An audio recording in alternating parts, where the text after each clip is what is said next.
The city's starting a process that could bring about dramatic new development in parts of South Boston, Roxbury, and Jamaica Plain, the areas that are next to rapid transit lines, and Mayor Walsh says the new development could help meet the need for affordable housing. Starting later this month, the process will involve two studies, one for areas along the Orange Line between Forest Hills and Jackson Square, the other along the Red Line between Andrews Square and Broadway. To tell us about the process are two guests from the Boston Redevelopment Authority. We'd like to welcome the lead planner for Jamaica Plain and Roxbury, Marie Mercurio, and the lead planner for South Boston, Mary Knasas. Thank you very much for being with us. You're welcome. I want to start with Mary Knasas. Talk about the area that you're going to be covering in this study, so just that way people will know what we're talking about, what piece of ground they should be looking at. The geography we're looking at is Dorchester Ave from Andrews Square T Station up to Broadway Square T Station. It's about a mile in length, and it abuts the tracks on one side and the neighborhood of South Boston getting into the residential over to Broadway, East Broadway and West Broadway. So it right now is a mix of industrial, manufacturing, commercial uses, and it has a small residential component closer to Andrews Square, a very active civic association there we will be working with 2 and 3 family homes, commercial node, and then up on Broadway, some of the newer developments we have seen coming into this particular area, not necessarily commercial or industrial, but residential with some mixed use. So it's a combination of older buildings, 1-story, 2-story, and some smaller neighborhood clusters with retail, local retail. Mary Mercurio, talk about your study area, and this is an area that still has some of those pockets that were cleared for the highway that was never built. Right, right.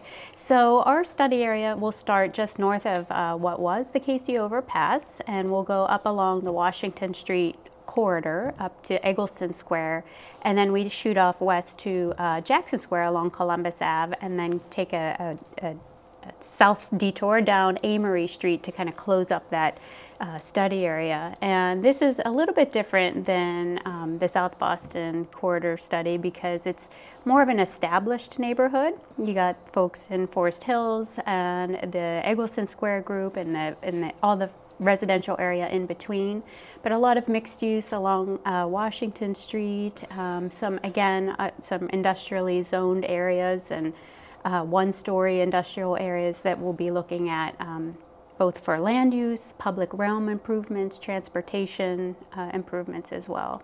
Mary Knasas, what's normal in this town is a developer comes up with a plan and people react to it and then the city makes a decision. This is a lot more proactive, so explain how this is different. Well, we have seen development happening in this area, and one of the reasons we want to do this plan is to get out in there in front and make sure we have something on the ground that can inform future development. But what we will be looking at is a comprehensive approach to this, looking at the transportation network and circulation, the need for additional open space in this particular part of the neighborhood, in this particular part of town, and what future uses should be accommodated. And the community will work with us hand in hand on that, you know, in terms of jobs. Jobs are changing in this economy, what would make sense here, and what kind of housing typology should we be putting in here. It's been looked at as an area to grow, and how should that happen. So what we want to do is sort of set the framework and the guidelines so we can move towards zoning that would then inform future development.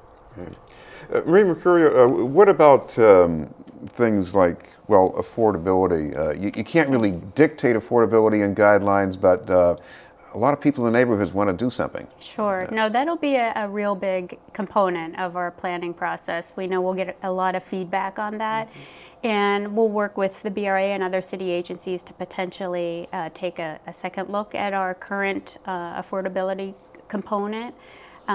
So we know we'll be engaging with those folks that have a big interest in affordable housing, and maybe there will be some changes in that aspect.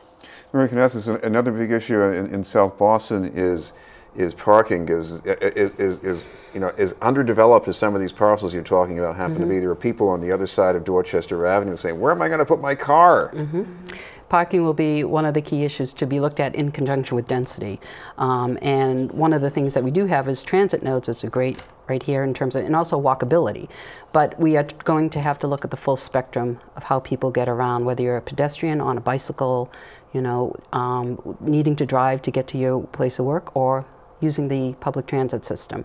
So we will be looking at all of that as part of our guidelines, but also improving, hopefully, connectivity so people can understand how to get around better and improving those connections.